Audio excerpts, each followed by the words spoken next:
Hello mga ka-erganer. Update lang ta sa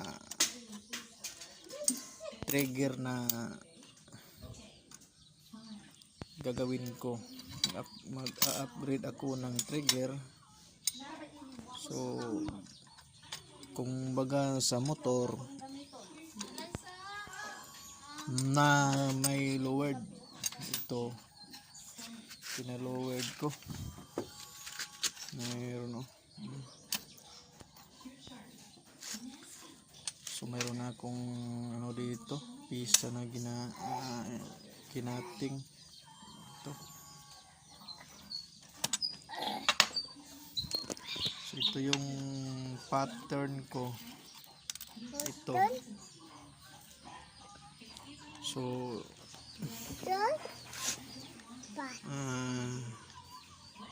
binutasan ko ng iba kasi ina-upgrade ko, binaba ko yung butas niya tapos na maging ganito, ganyan. Ito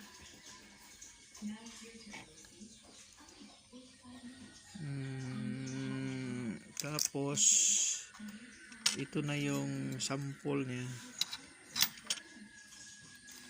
Hindi ko pa ito matatapos. Ito stainless to lahat. Ito yung cover niya stainless, saka yung pisa niya sa loob stainless din. Ito yung hammer niya, ganyan. So bukas ko pa to itong trigger na to dito ilalagay sa gagawin kong receiver. Ayan, gawa ni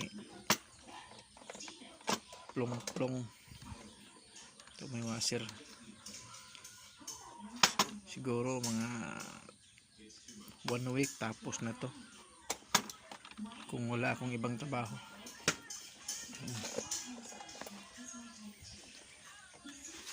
Ang T6 na ito is 1-on-1 port by 3 by 7. Ito 7. Sukatin natin 7.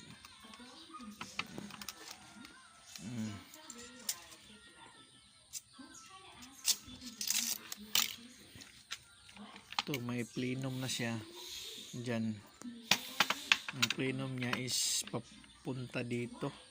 So may plenum siya na 2 inches. Tapos yun dito, yan is 3 inches. So malakas to. Ang butas niya dito sa barrel is 16 mm. So wala pa tong barrel. Hanapan pa to ng may-ari. Tapos tong trigger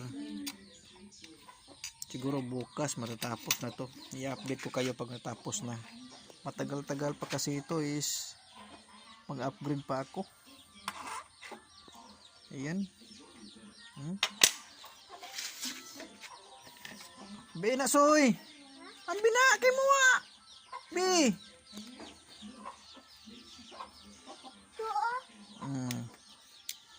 Ang mangyari dito,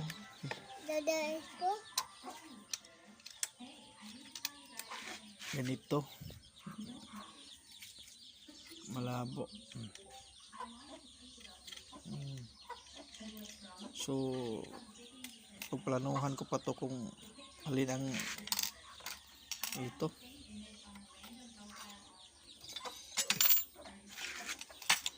Dilihain ko pa to, hasain ko pa yan. Bi, huwag kang malikot. Nagtagalog ako dito, ikaw nagsinamok-samok. Ambi na.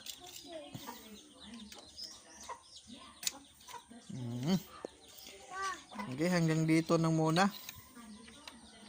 I-update ko kayo Salamat.